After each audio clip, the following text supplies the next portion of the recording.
본 방송에서 제공하는 투자 정보는 투자 판단에 대한 조언입니다. 방송에서 제공하는 주식의 가치, 가격 상승 및 가격 하락에 대해서는 방송사에서 보장하지 않습니다.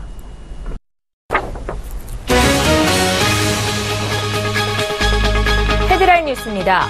프랑스 중도 신당의 에마뉘엘 마크롱이 극우 진영의 마린 르펜을 누르고 프랑스 대선에서 승리한다는 출구 조사 결과가 나왔습니다. 프랑스 주요 여론조사기관들은 현지 시간으로 7일 프랑스 전역에서 치러진 대선 투표에서 마크롱이 르펜을 상대로 65.5에서 66.1%를 득표했다는 예상치를 발표했습니다. 르펜의 득표율은 33.9에서 34.5%로 예상됩니다. 지난 주말 미국 뉴욕 증시가 고용지표 호조에 일제히 올랐습니다. S&P 500 지수와 나스닥 지수는 사상 최고가로 마감했습니다. 다우존스 지수는 전거래일 대비 0.26% 오른 21,006.94로 장을 마쳤습니다. S&P 500 지수는 0.41% 상승하며 사상 최고가인 2,399.29로 거래를 마쳤고 나스닥 지수도 0.42% 오른 6,100.76으로 거래를 마치면서 다시 사상 최고가를 경신했습니다. 지난 4월 미국의 비농업 부문 고용 증가가 시장의 예상치를 웃돌았습니다. 미국 노동부는 4월 비농업 부문 고용자 수가 전달 대비 21만 1,000명 증가했다고 발표했습니다. 시장 전망치인 18만 5천 명을 웃도는 수치입니다. 월간 고용자 수가 20만 명 이상 증가한 것은 이번이 올 들어 세 번째입니다. 4월 실업률은 4.4%로 전월 대비 0.1%포인트 낮아졌습니다. 5개월 만에 최저치로 급락했던 국제유가가 하루 만에 소폭 반등했습니다. 현지 시간으로 지난 5일 미국 뉴욕 상업거래소에서 거래된 서부 텍사스산 원유 WTI 6월 인도분은 전날보다 1.5% 오른 배럴당 46달러 22센트로 거래를 마쳤습니다.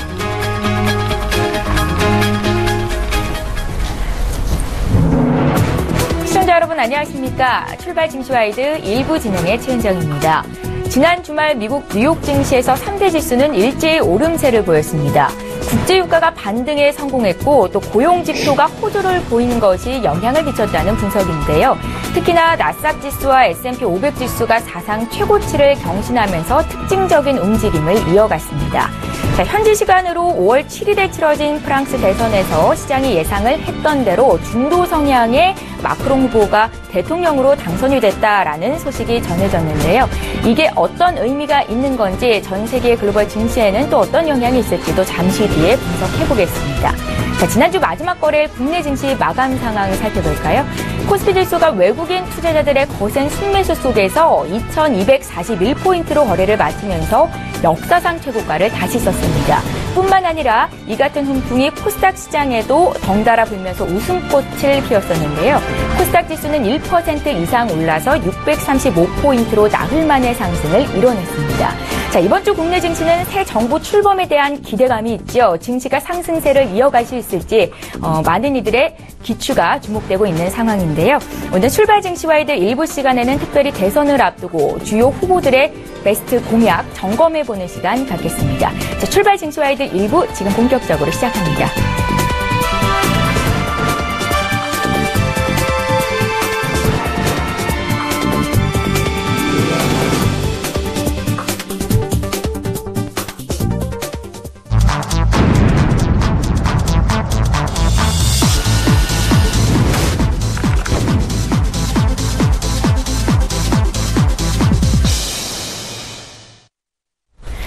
프랑스 대선에서 중도 성향의 에마뉘엘 마크롱이 승리했습니다. 일단 시장은 안도하는 분위기인데요.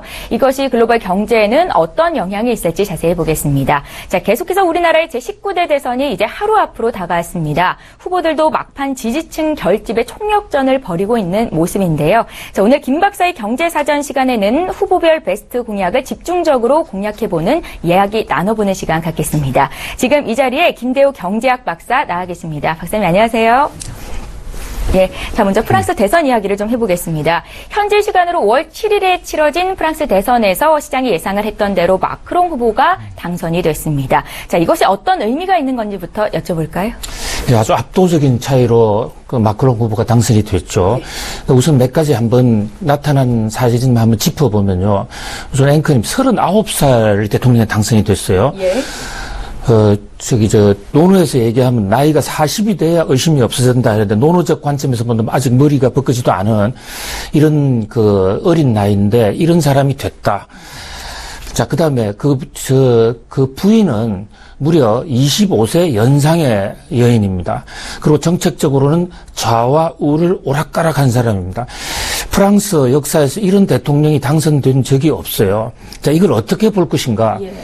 저는 프랑스가 지금 유럽이 그렇습니다만 프랑스가 특히 그렇습니다. 지금 굉장히 정체성의 혼란, 아이덴티티 크라이시스를 맞고 있다고 생각이 돼요. 자, 우선 프랑스는 그 시리아 사태 문제와 관련해서 난민들이 폭발적으로 늘어나고 있는데 이것을 안 받아들일 수도 없고 받아들이자니 내부적으로 문제고 거기다가 폭탄 테러 사건이 프랑스 파리 테러 사건이 일어났지 않습니까? 그래서 국민들이 지금 케이오스 상태거든요. 예. 거기다가 실업률은 갈수록 오르고 이 문제를 어떻게 해결할 것인가. 결국 프랑스 국민들의 선택은 기존의 체제를 다 무너뜨렸다 이거죠. 나이도 필요 없고 남녀 간의 차이도 필요 없고 지역도 필요 없고 오로지 바꿔 새로운 어떤 세력 이것을 일부에서는 중도 좌파라고 그러는데 저는 그렇게 보지 않습니다. 이 마크롱은 좌도 우도 아닌 사상이 오로지 하나 있다면 그냥 프랑스의 미래만 생각하는 프랑스파다 이렇게 보거든요. 그래서 무당파다 이렇게 봐요. 네.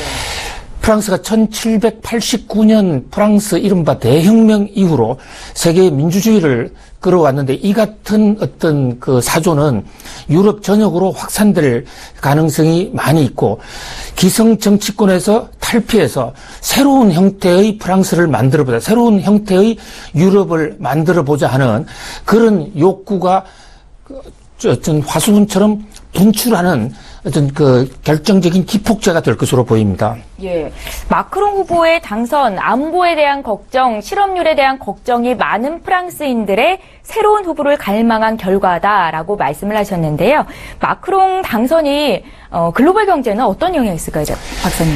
예, 이제 가장 우려했던 게 프렉시트라는 거 아니겠습니까? 프렉시트가 프랑스가 빠져나온다. 프랑스 에시트를 줄여서 프렉시트라고 그랬는데 예. 우리가 작년 6월 달에 영국의 그 브렉시트 선거에서 영국이 유럽연합에서 빠져나가면서 주가가 대폭락을 하고 세계 경제가 혼돈을 겪은 적이 있습니다.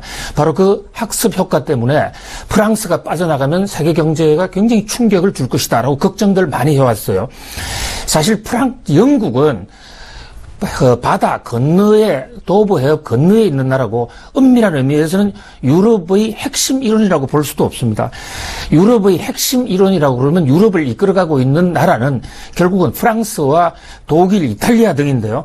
그 삼각축 중에 하나인 프랑스가 만약에 르펜의 주장대로 그 유럽연합에서 빠져나가면 그야말로 유럽연합은 일거에 무너질 가능성이 있었습니다. 그래서 세계 경제가 상당히 노심초사했는데 르펜이 압도적인 차이로 패하고 브렉시트에 권한하는 유럽연합 잔류 쪽의 입장을 취한 마크롱이 당선이 됨으로써 유로화가 상당히 오르고 세계 경제는 굉장히 안정되는 조짐이에요. 예. 그러나 마크롱도 근본적으로는 유럽연합의 현재 틀을 지지하는 그런 정치인은 아닙니다.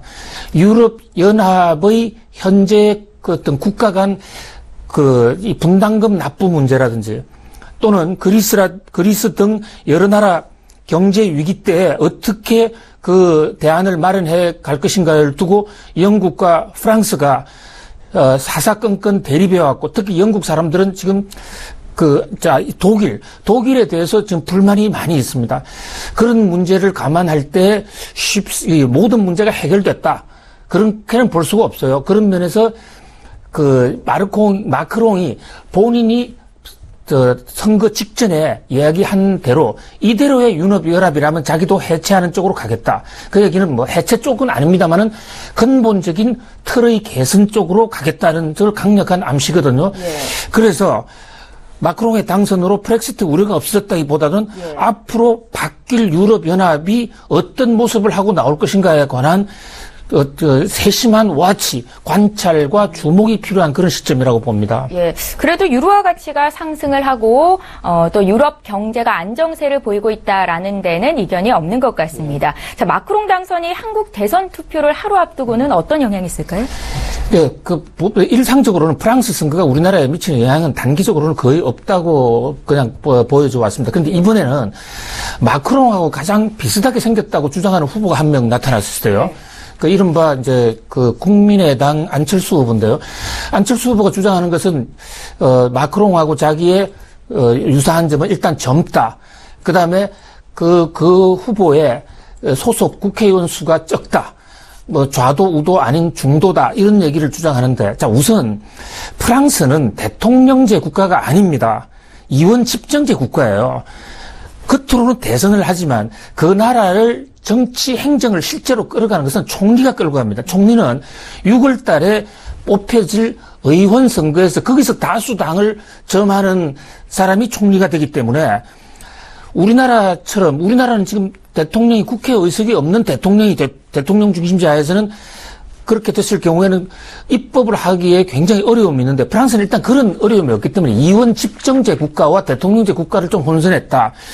그다음에 이 마크롱은 안철수 후보하고 조금 다른 점은 일단 정치권, 기성 정치권의 경험이 많이 있어요. 나이는 어리지만은 그 경제통상부 장관이라든지 뭐 이런 그 여러 가지 부처의 행정 실무를 맡아왔기 때문에 그런 면에서 좀 다르다고 볼 수가 있고요. 그 다음에 현재 짜여지고 있는 프랑스의 판세가 안철수 후보가 중도 쪽이라고 그러면 이 마크롱은 말씀 올린 대로 좌도 우도 아닌 새판 거예요. 새 프랑스파. 그런 면에서 너무 그렇게 갖다 붙이는 것은 뭐 조금 한국식 해석이 아니겠느냐 그런 생각을 해봅니다. 예, 알겠습니다. 프랑스 대선 결과 중도 성향의 마크롱 후보가 당선이 됐습니다. 이게 어떤 의미가 있는 건지 한국 대선에 미칠 영향까지 자세히 말씀 들어봤습니다.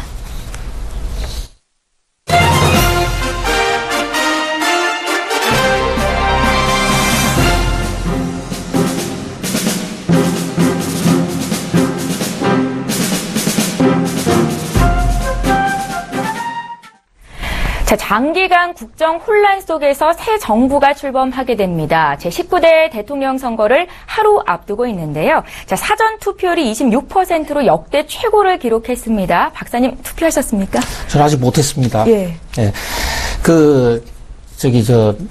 마음이 아직 결정되지 않은 그런 이런 문제라기보다는요. 예. 업무적으로 바빠서 사실 못했는데 사실 투표를 하지 않으면은 손해가 큽니다. 이른바 사회 계약론을 썼던 장자크 루소라는 분이 있어요. 그분은 대통령 선거를 하게 되면 선거 전까지는 국민이 주인이 되는데 선거가 끝나면 바로 그 순간부터 노예가 된다. 그런데 특히 한번 투표를 한 사람은 주인적 대접은 받고 정치 관리를 해봤지만 투표도 하지 않고 바로 노예가 되면 영원한 노예다. 예. 그런 영원한 노예에서 탈피하기 위해서는 우리는 투표를 해야 된다. 이렇게 생각을 해요. 아무튼 이번에 사전 투표율이 26%가 넘었지 않습니까? 예. 상당히 높아졌는데 이것은 투표에 대한 열망이 높아진 것인지 투표제도 시스템인지 이것은 아직까지 구분이 정확하게는 안 됩니다. 우선 사전투표가 시행된 것이 대선에서는 이번이 처음이에요. 그리고 그 제도도 어느 정도 충분히 홍보가 되다 보니까 더 편리하다는 걸 이제 알게 됐고 거기다가 또 연휴가 껴있다 보니까 빨리 투표하고 가자. 이런 세력들이 많이 있지 않았느냐. 그럼에도 불구하고 사전투표율이 높았던 것이 본투표, 내일의 본투표에도 서로 자극제로 작용해서 전체적으로 투표율도 높아지지 않겠는가. 투표율이 높아지는 것은 대단히 바람직한 현상이라고 생각됩니다. 사전 투표율이 높아지는 게 어떤 특정 후보로의 쏠림 현상이 있는 겁니까? 그래서 이제 각 캠프 측마다 해석이 아주 다양하더라고요. 그런 것을 우리 이제 한자 속어의 아전인수격이라고 그러는데요. 같은 사안을 보면서도 정말 다르게 해석을 하는 거예요. 자, 문재인 후보 측은 정권 교체를 원하는 세력들이 사전에 미리 마음을 결심하고 나온 것이다. 이렇게 주장하고 있는가 하면 또 국민의당의 안철수 후보는 호남의 투표율이 높은 거와 관련해서 호남 국회의원들이 많은 자기 당의 이 입장과 관련해서 자기 당에 많은 표가 왔다. 그 다음에 이제 또 각각 국민의 한국국민당 이런 데에서는 오히려 그것 때문에 영남 지방에서 단합을 하는 그런 계기가 될 수 있다. 등등 자기 주관적으로 해석할 수 있는데 저는 사전 투표율이 특정 후보를 위해서 높아졌다기보다는 박근혜 탄핵 사태에서 국민들의 높아진 관심, 거기다가 바뀐 제도, 휴일 등등이 상승작용을 일으키지 않나 이런 생각이 듭니다. 해석하기 나름이겠지만 사전 투표율이 높다는 것 자체는 긍정적이다라는 평가를 주셨습니다. 자, 유력 후보들의 공약을 보면 차기 정부가 그려나갈 어떤 정국 운영의 밑그림을 짐작할 수 있을 텐데요. 5 후보의 공약 중 가장 많은 지지를 받고 있는 최고의 공약은 무엇일지 김 박사님이 직접 베스트 공약을 선정해 주셨습니다. 먼저 더불어민주당 문재인 후보의 베스트 공약부터 살펴보겠습니다. 박사님. 이제 뭐가 베스트 공약이냐 이게 참 애매한 대목이에요. 학문적으로 정립이 된 적도 없고. 그런데 일단 대선 후보에 나온 이 정치인들 입장에서는 자기의 공약이나 구호가 많은 유권자들의 입에 오르내린다면 그것으로 절반은 성공하는 것이 아닌가. 그런 관점에서 기대와 관심을 부풀렸다. 이런 점에서 한 50점 정도를 주고 싶고요. 그 다음에 이것이 터무니없는 것인가 아니면 실현 가능성이 있는 것인가 하는 feasibility 이런 것에 한 30점 정도를 주고 싶고 나머지 20점은 이 시대적 상황에 맞는 추세에 부합하는 것인가 이런 데 한 20점 정도를 줘서 한번 추정을 해본다고 그러면요. 문재인 후보 입장에서는 그래도 81만 명의 공공 일자리를 만들겠다. 이것은 지금 그냥 단순 여론조사만 해보면 가장 관심 있는 이 공약 중에서는 단연 1등이에요. 그만큼 우리 사회의 이 청년 실업률이 굉장히 심각하고 그 실업을 해소하기 위한 차원에서 81만 명 일자리 공약이 나름대로 어필했다. 이렇게 볼 수는 있습니다. 그런데 실현 가능성적인 측면에서 보면 81만 명을 27조 원 정도로 고용을 한다? 그래 되면 유승민 후보의 주장대로라면 81만 명을 1인당 한 달 급여가 40만 원에 불과하다는 그런 단순 논리 계산이 나와요. 여기에 대해서는 이 민주당 측에서 급거 해명을 좀 했죠. 그 27조는 일단 17만 명 공무원을 얘기한 거고 나머지 공무원은 공기업에 관한 것이다. 그래서 공기업 예산은 아직 채팅되지 않았다. 바로 이 점 때문에 예산도 없는 상태에서 81만 명을 과연 고용할 수 있겠느냐. 이제 그런 문제 제기가 될 수 있고요. 또 하나는 이것이 문재인 후보가 당선이 된다고 했을 경우에 5년 동안에만의 예산이에요. 국회 공무원들은 뽑아놓고 나면 이 철밥통으로 나가질 않습니다. 그 철밥통들은 앞으로 두고 다른 후보들이 물어줘야 되는데 예산 계산이 잘못됐다. 그런 면에서 문재인 후보는 많은 관심을 불러일으키고 우리 청년 실업, 일자리 창출의 필요성을 제고하는 데는 대단히 큰 기여를 했으나 실현 가능성 면에서는 매우 낙제됩니다. 그래서 저 개인적으로는 문재인 후보가 지금이라도 문재인 후보의 경제적 모델은 경제학자 케인즈에서 왔습니다. 그 방향은 옳다고 봐요.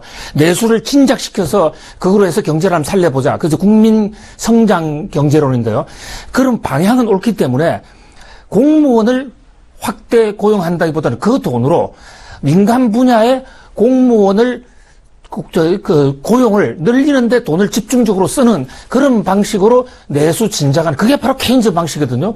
그래서 문재인 후보한테 한 가지 부탁하고 싶어서 정통 케인즈로 돌아가라. 공무원은 지금이라도 좀 생각을 달리 해줬으면 좋겠다. 이런 말씀을 올리고 싶습니다. 문재인 후보의 공약 중에서 베스트로 꼽는 것도 하나가 있으시죠? 이것은 바로 적폐청산인데요. 문재인 후보가 대선 과정에서 처음에는 적폐청산을 아주 강력하게 주창을 했다가 이게 대선 구도가 안철수 후보의 보수 선회와 엇물리면서 안철수 후보 쪽으로 표가 가는 것을 너무 지나치게 의식한 나머지 적폐 청산 공약을 좀 두리뭉실하게 숨겼습니다. 그러나 자세히 쳐다보면 적폐 청산에 대한 구호는 그 공약은 굉장히 많이 있어요. 그동안에 오랫동안 쌓여왔던, 단기적으로는 이명박 박근혜 정부 9년이고 장기적으로는 60년 동안 쌓여왔던 적폐를 청산하자 이건데요. 물론 정치 제도 시스템적으로 바꾸자는 것도 굉장히 중요한데 저는 오늘 이 자리에서는 경제 문제에 좀 더 초점을 맞추면요.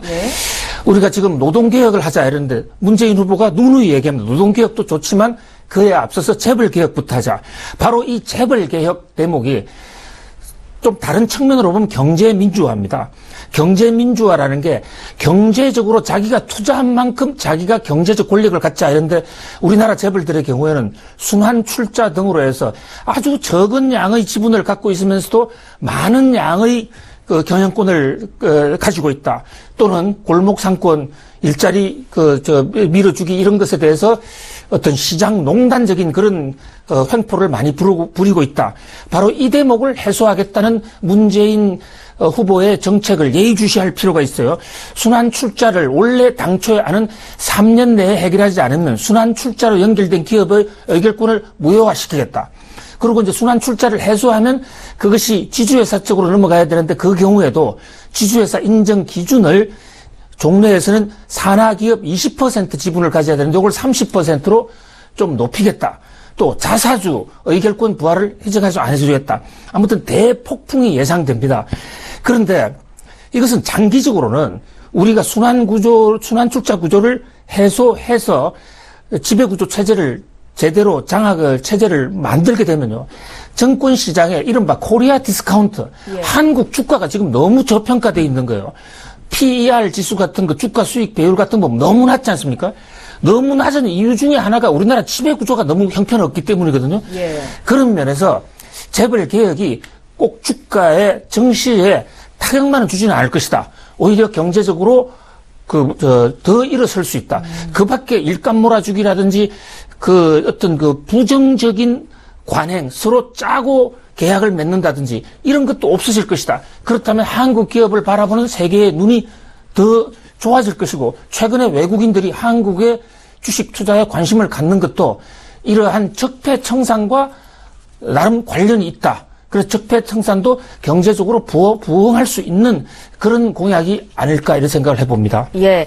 자, 문재인 후보가 당선이 된다면, 공공 일자리 창출 81만 개 공약, 이게 현실성 있는 공약으로 수정이 필요하겠다라는 말씀을 주셨고요. 또 문 후보는 대선 내내 적폐 청산을 키워드로 내걸고 있는데요. 이 또한 베스트 공약으로 선정을 해주셨습니다. 자, 계속해서 자유한국당의 홍준표 후보 공약 어떤 것들이 베스트일까요? 네, 홍준표 후보는 워낙 말을 많이 하셔서 공약을 분석하기가 너무너무 어렵습니다. 노래도 많이 하시고요. 요즘 가는 데마다 추풍령 노래부터 시작 동백성 노래부터 가는 데마다 맞춤형 공약을 많이 해요. 그 중에서 또 굳이 뽑아본다면 뉴딜 정책이라는 그 계획, 그 공약안을 내놓았는데 사실 이 뉴딜 정책은 미국의 루스벨트 대통령이 한 것으로 민주당 공약입니다. 민주당 공약. 그런데 지금 홍준표 대표는 뭐 여야 가리지 않고 하이에나식으로 가는 데마다 다 자기 공약으로 만드니까 어쨌든 뭐 좋습니다. 그래서 이 뉴딜 정책을 활용을 해서 청년 창업 패키지를 만들어서 뭐 정부도 좀 도와주고 중소기업에 청년들을 취업시키면서 정부가 좀 대주면서 그래서 110만 개의 일자리를 창출하겠다. 이런 제안을 했어요. 일자리 창출 규모가 문재인 후보의 81만 개보다도 무려 30만 개가 더 많습니다. 그 다음에 또 이 비정규직을 줄이는 기업에 대해서는 법인세를 인하해 주겠다. 세금을 인하해 주겠다라고 제안한 후보는 그 유력 5명 후보 중에 홍준표 후보가 지금 유일합니다. 나머지 후보들은 지금 우리나라의 부족한 재원과 복지 소요 예산 또 인프라 연결돼서 전부 다 세금을 올리려고 하고 있는데 홍준표 후보만은 세금을 내리겠다. 나름대로 논리는 있어요. 세금을 내림으로써 기업들이 자금 부담이 줄면 그것으로 해서 일자리가 더 늘어날 것이다.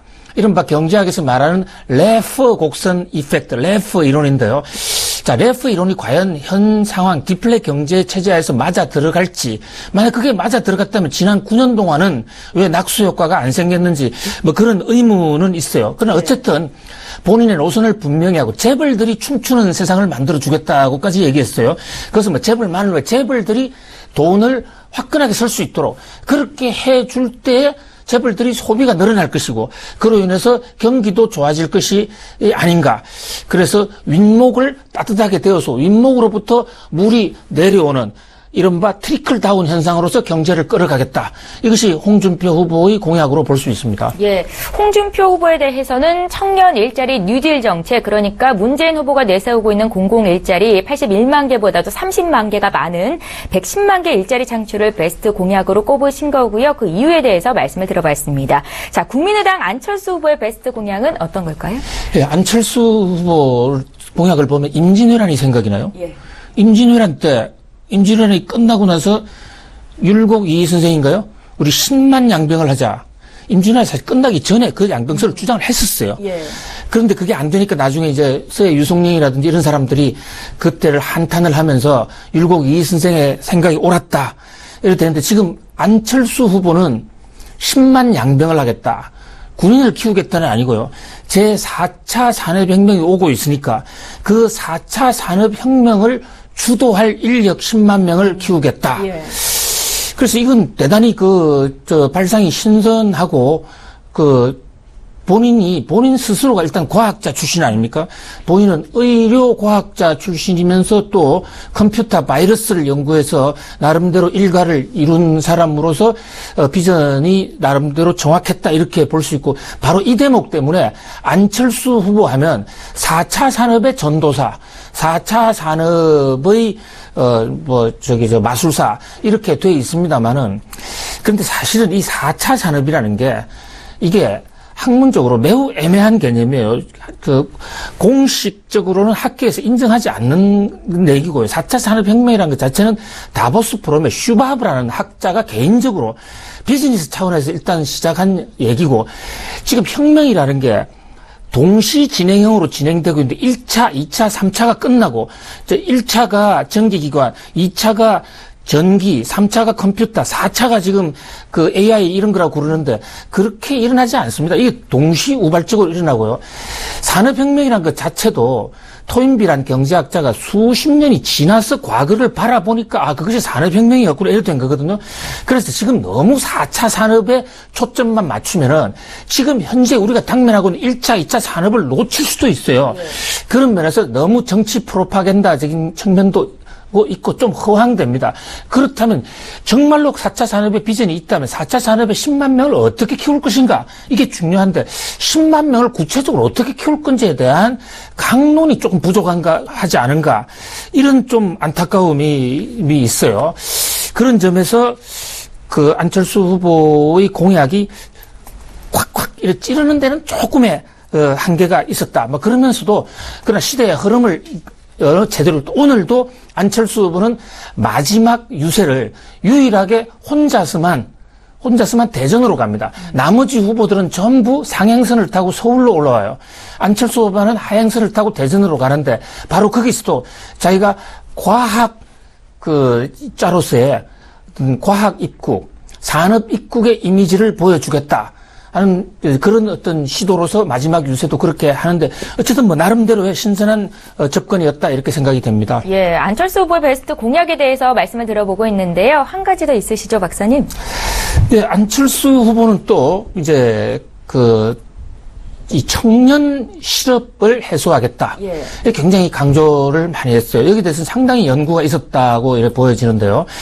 지금 여러 가지 인구 구성으로 볼 때 지금 대학을 졸업하는 사람들의 앞으로의 취업이 가장 어려울 것으로 보입니다. 그것을 안철수 후보 측에서 정확하게 간파를 해냈어요. 네. 지금 전체적으로 인구가 줄어드는 상황이긴 한데 앞으로 대학을 졸업할 향후 5년간은 이 세대들의 부모들이 베이비붐 세대들이란 말이죠. 부모의 숫자가 많다 보니까 부모가 각 가구당 1명 또는 2명밖에 낳지 않았음에도 불구하고 전체적으로 많아지는 거예요. 그래서 어떻게 보면 제2의 베이비붐 세대가 오고 있고 고용 절벽이 다가오고 있다. 그래서 이 고용 절벽을 막기 위해서는 청년들을 대대적으로 고용을 시키겠다. 근데 현재 지금 우리나라 고용 유발 개수가 대기업은 별로 높지가 않아요. 삼성 이 지금 반도체를 가지고 엄청나게 지금 흑자가 쏟아지고 우리 경제가 지금 회복이 되고 있다 이런 얘기가 나오고 있습니다만 고용은 아주 미미하거든요. 결국 고용 유발 개수는 중소기업이 훨씬 더 높아요. 바로 이 대목을 정확하게 보고 중소기업의 인력 취업을 많이 시켰다. 그래서 중소기업의 이제 취업이 안 되는 이유는 임금이 대기업보다 워낙 차이가 많이 나니까 그 중소기업과 대기업의 임금 격차를 정부가 나서서 80%까지 보전해 주겠다. 부족한 중소기업의 임금을 정부가 나서서 중소기업 취업자한테 주겠다. 뭐 대단히 또 5년간 한시적으로. 근데 문제는 이 대목에서도 문재인 후보와 마찬가지로 그 재원을 어떻게 조달할 것인가. 이것이 명확하지가 않아요. 그리고 80%를 지원을 해줄 경우에 기존의 중소기업이 임금을 줄였을 때 그 격차가 점점 더 늘어나 버리면 그 차이를 어떻게 만회해 주실 것인가. 이러한 강론에 대해서도 조금 더 연구할 필요가 있다. 이렇게 생각이 듭니다. 예, 4차 산업혁명의 전도사, 마술사라고 일컬어지는 안철수 후보의 베스트 공약 4차 산업혁명 인재 10만 명 양성을 꼽아주셨는데요. 구체적인 안이 나오고 있지 않은 게 좀 아쉽다라는 말씀을 주셨고요. 또 안철수 후보는 청년 실업을 강조하면서 중소기업 임금을 대기업의 80% 수준으로 보장하겠다라는 공약을 내걸고 있는데 역시 베스트 공약으로 선정을 하셨습니다. 자, 다음으로는 바른정당 유승민 후보의 베스트 공약 살펴주시죠, 박사님. 네, 사실 유승민 후보는 경제 공약 쪽의 관련 견지에서만 보면 상당히 가장 과학적이고 논리적이다 이렇게 볼 수가 있다고 생각됩니다. 예. 우선 유승민 후보 본인 자체가 아주 유명한 이코노미스트고요. 경제학에 상당히 일가견이 있는 분이세요. 특히 그 중에서도 저는 40조를 증세하겠다라는 공약은 매우 솔직한 공약이다. 사실 증세를 하겠다는 말을 정치인들이 대선 후보가 하기가 쉽지가 않거든요. 지금 문재인, 안철수, 그리고 나머지 이런 대부분의 후보들, 신상정, 이런 다 후보들이 많은 공약을 신기루 장밋빛 공약을 내세우고 있습니다만은 사실은 어디서 그 돈을 마련해 올지를 얘기하고 있지 않기 때문에 그것이 다 거짓일 수 있다. 신기루일 수 있다. 이렇게 실현 가능성이 거의 없는 공약이다. 이렇게 볼 수가 있거든요. 심지어 안철수 후보와 문재인 후보는 그 많은 정책들을 내놓으면서 전체적으로 늘어나는 세금은 10조 정도밖에 안 된다라고 얘기를 하고 있어요. 근데 바로 이 대목에서 유승민 후보는 그들보다도 덜 복지 공약을 내세우면서도 40조 정세를 내세우고 있어요. 바로 박근혜 정부가 정세 없는 복지를 했다가 그것이 스스로 올가미가 돼서 지난 4년 동안 원점에서 뺑뺑 돌고 혼선을 빚었던 바로 그 대목이 이 정세 논쟁인데요. 유승민 후보는 어디 쓸 대목을 정확하게 그 세원을 국민들에게 소상하게 밝혔다. 그런 면에서 앞으로 많은 공약도 이렇게 재원까지 자금의 출처까지도 정확하게 알렸으면 좋겠다. 이런 생각이 듭니다. 예. 그리고 또 아울러서 유승민 후보의 이제 공약은 노동 시간을 좀 단축하자. 그 중에서 특히 칼퇴근을 하자. 이거 굉장히 지금 중요한 거라고 봐요. 예. 칼퇴근이라는 게 우리나라가 지금 OECD 국가 중에서 가장 노동시간이 멕시코 다음으로 많습니다. 노동시간이 많다고 그러지만 일의 집중도는 또 떨어진단 말이죠. 그러다 보니까 노동 생산성은 또 하위권입니다. 그러다 보니까 노동자는 피곤하고 근로자는 시달리고 자본가는 만족이 안 되고 이런 악순환이 계속되는 겁니다. 그 중에서도 하나가 퇴근을 제대로 못하게 하는 것, 상사들의 눈치를 보아야 하는 것, 이게 참 문제죠. 그래서 정부가 공권력을 도입이라서 좀 칼퇴근을 유도하겠다. 뭐 칼퇴근을 안 하면 처벌한다 이런 건 알겠지만 칼퇴근을 하지 않으면 나중에 보상을 해야 되겠죠. 그 중에서 특히 지금 SNS의 발달과 더불어서 카톡, 무슨 비슷한 것들이 많이 나오지 않았습니까? 그리고 퇴근 후에도 카톡하면서 또 업무 지시를 하게 되는 거예요. 그러다 보면 스트레스가 굉장히 많이 생길 수 있다. 그런 면에서 유승민 후보는 퇴근 이후에 다음 출근할 때까지 11시간 또는 10시간을 보장하는 그런 제도를 만들겠다. 이것은 현재 젊은이들의 요구 사항과 우리 산업의 현실을 정확하게 파악한 좋은 공약이 아닐까 생각이 듭니다. 예. 유승민 후보의 경제 공약이 가장 과학적이고 논리적이다 이렇게 평가를 하셨는데요. 유 후보의 베스트 공약으로 40조 원 증세를 꼽아주셨습니다. 이건 김 박사님뿐만이 아니라 많은 전문가들께서도 유승민 후보가 그나마 현실적인 증세 규모를 발표한 것이다라고 평가를 하고 있는데요. 유승민 후보의 칼퇴근법도 큰 호응을 얻고 있고 박사님께서도 베스트 공약이다 이렇게 선정을 하셨습니다. 자, 마지막이죠. 정의당 심상정 후보의 베스트 공약 보겠습니다. 네, 심상정 후보는 단연 이번 대선의 최대 스타죠. 예. 지지율 상승 폭으로만 볼 때 이번 선거 기간 중에 가장 많이 올랐습니다. 거기서는 그렇게 된 이유는 심상정 후보가 워낙 잘생기시기도 하셨지만은 예. 또 친근감 있게 웃으면서 날 다가가 접근하기도 하셨지만은 그 공약이 상당히 준비된 공약이었다 이렇게 볼 수가 있어요. 사실 무상 급식 같은 거라든지 이런 것 많은 우리나라의 공약이 심상정 후보와 그 당에서 만든 것을 다른 당이 차용을 한 경우가 많습니다. 그러면 심상정 후보의 공약을 연구할 대목이 굉장히 많아요. 매우 높은 점수를 드리고 싶은데 문제는 이 공약들이 예산 소요가 너무 많이 되는 약간 180조 정도 또는 200조 정도 추산하는 분들이 있어요. 그런 면에서 물론 경제를 더 빠르게 끌어올린다고 하면 불가능한 건 아니겠습니다만은 현재 상태로서는 장밋빛 매우 비즈너블한 합리적인 제안을 했으나 뒷받침인 재원이 좀 부족할 것 같다 이런 총평은 이렇게 받고 있는데 그 중에서도 가장 주목되는 것은 목적세인 복지세를 걷겠다는 겁니다. 이것은 대단히 큰 말씀입니다. 지금 우리가 교통 과태료를 물게 되면요. 예. 스피드 오버라든지 그다음에 또는 주차 위반을 했을 때 딱지를 떼면 그 돈을 지금 우리나라는 몇 년 전부터 일반 회계로 돌려버립니다. 그래서 공무원들 월급을 준다든지 국방 예산으로 돌린다든지 다 돌릴 수 있게 돼 있어요. 예. 그런데 외국에서는 교통 위반을 하게 된 것 중에 하나가 교통시설이 낙후되게 된다 이런 측면에 착안을 해서 목적세로서 그렇게 걷어들인 돈은 교통시설 개선 용도에만 쓴단 말이죠. 바로 이것입니다. 그러니까 지금 현재 종합부동산세, 재산세 이런 것을 많이 걷고 나면 그 예산이 복지로 안 가고 또 그 기업으로 돌아갈 수가 있어요. 바로 심상정 후보는 이 대목에 착안을 해서 복지 용도로 별도의 세금을 걷겠다. 이를테면 종부세 중에 몇 %는 복지용으로 아예 책정을 해서 사회복지를 획기적으로 늘리겠다 하는 이제 이런 대목이 굉장히 주목을 끄는데요. 그래서 실제로 세금만 걷어들이는 게 아니라 그것에 대한 용도까지 지정하는 우리가 교육세라든지 이런 게 몇 번 목적세가 있긴 했습니다만 복지세 문제가 나온 건 이번이 처음이죠. 예. 예. 그 다음에 또 심상정 후보 워낙 많습니다만은 비정규직 문제에 대해서 굉장히 초점을 많이 갖고 사실 우리나라 비정규직 문제가 굉장히 심각합니다. 근데 이 비정규직은 심상정 후보의 공약에 따른다면 상시적이고 일상적인 업무는 정규직만 하라는 겁니다.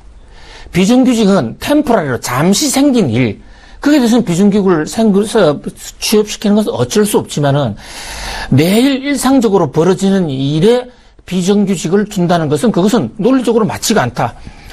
그래서 상시 지속 업무에서는 비정규직을 사회 채용을 원천적으로 제한하겠다.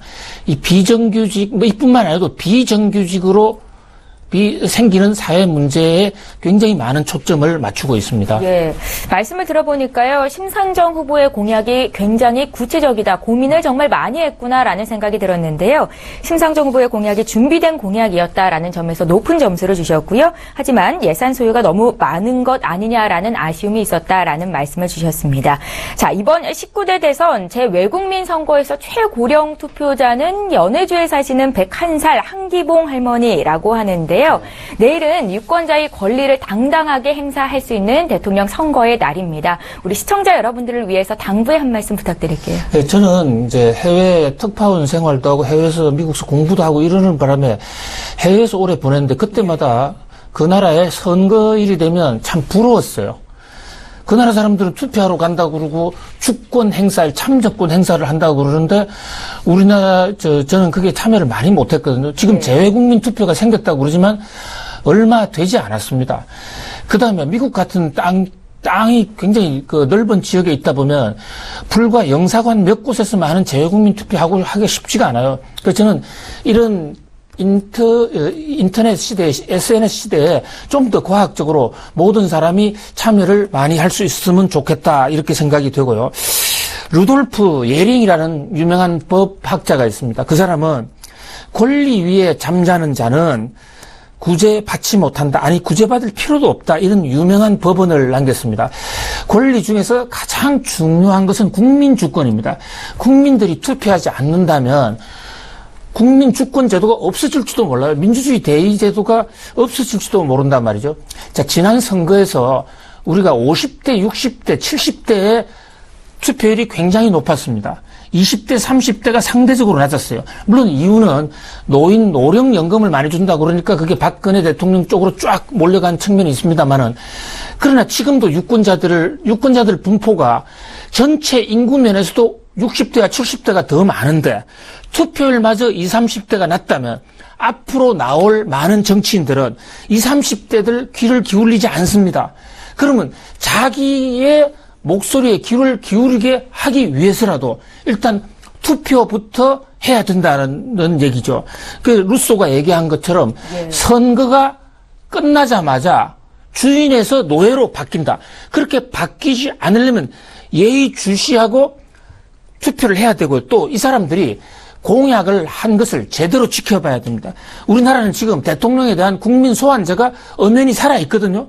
무슨 말씀이냐면 현행 헌법으로도 국회에서 3분의 2가 발의하고 헌법재판소가 판결하면 대통령을 파면할 수 있다.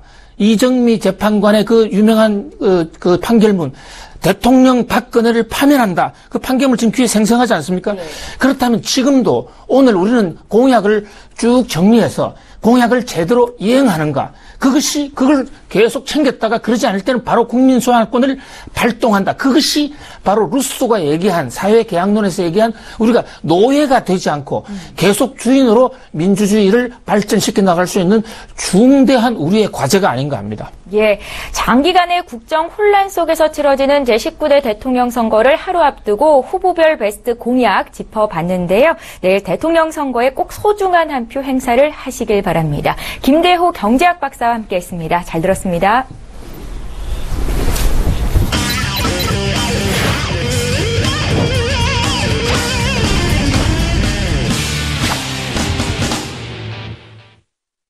예, 오늘장 시황은 물론이고 필살 종목까지 공개를 해드리고 있습니다. 외환영웅의 투자 필살기 시간이고요. 오늘도 역시 S히어로 인베스트먼트의 신동환 대표님 화상으로 만나봅니다. 대표님 안녕하세요. 예, 안녕하세요. 예, 반갑습니다. 잠시 뒤에 오늘의 필살 종목까지 공개를 해드리도록 하겠고요. 먼저 외환영웅께서 지난주까지 주셨던 종목들 수익률 점검하고 가겠습니다. 네, 지난주 마지막 거래일에 코스피 지수가 역사상 최고치를 경신했었습니다. 외환영웅의 수익률 역시 지금 높은 수익률을 기록 중인데요. 먼저 4월 10일에 주셨던 동부하이텍과 코웨이가 나란히 7%대 수익을 기록 중이고요. 지금 거의 전 종목이 수익 중입니다. 메리츠화재도 6% 가까운 수익을 내고 있습니다. 다음 종목들 살펴볼까요? 4월 19일에 주셨던 더존 비주온이 11%가 넘는 수익을 현재 기록하고 있고요. 지금 눈에 띄시는 종목 바로 한국종합기술입니다. 4월 24일에 주셨던 한국종합기술이 전일 종가 기준으로 33% 가까운 수익을 내고 있습니다. DI 역시 6% 이상 상승세이고요.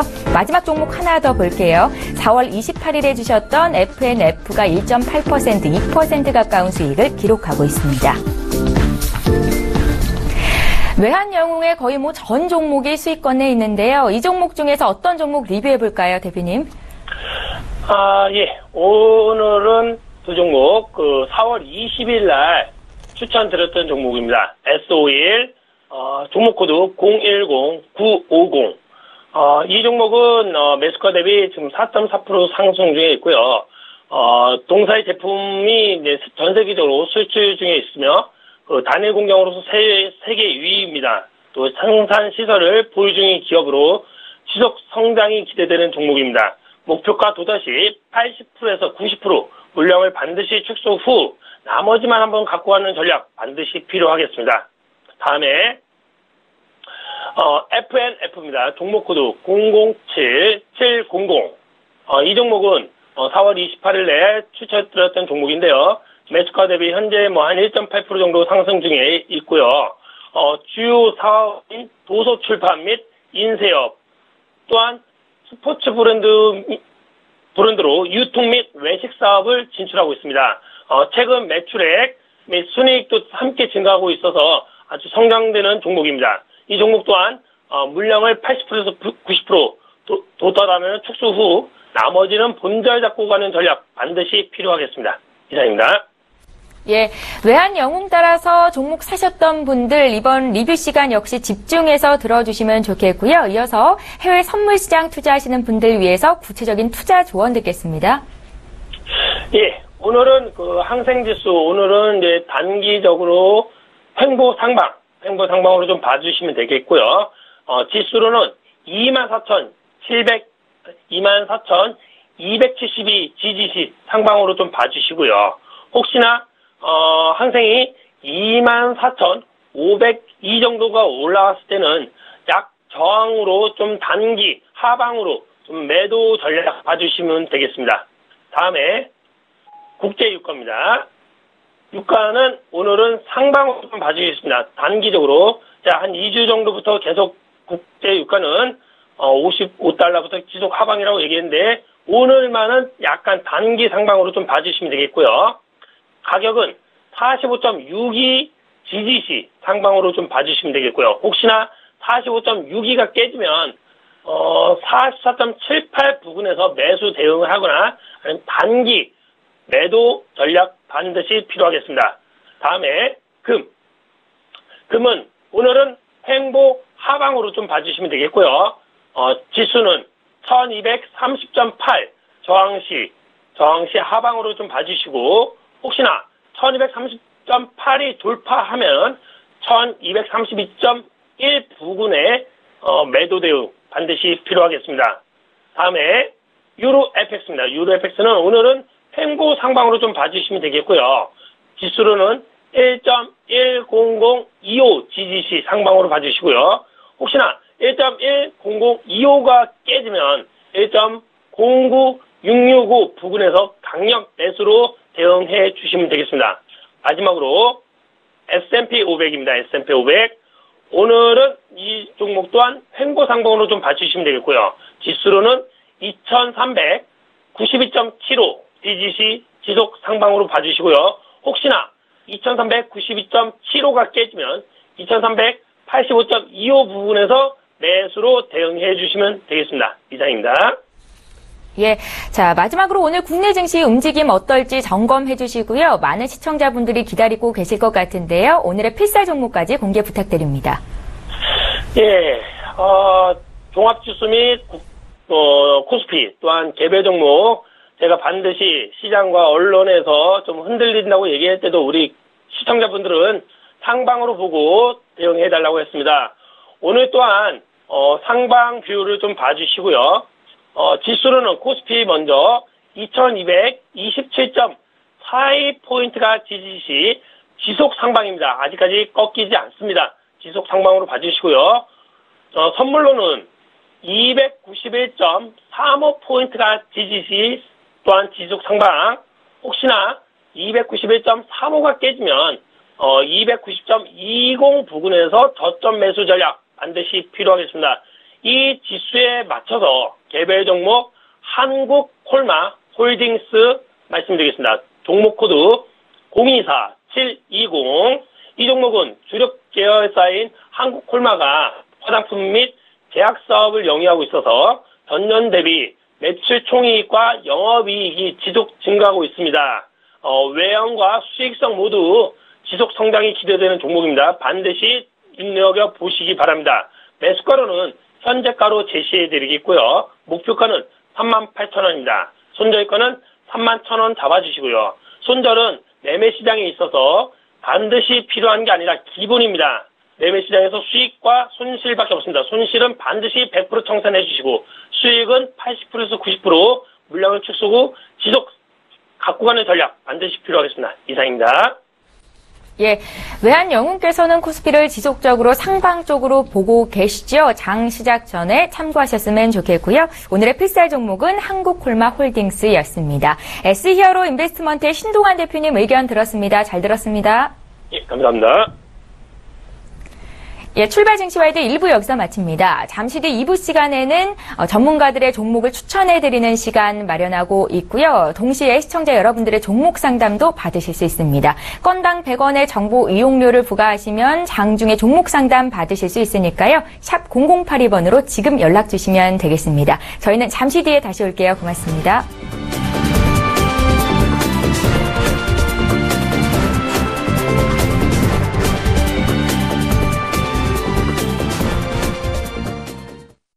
본 방송에서 제공하는 투자 정보는 투자 판단에 대한 조언입니다.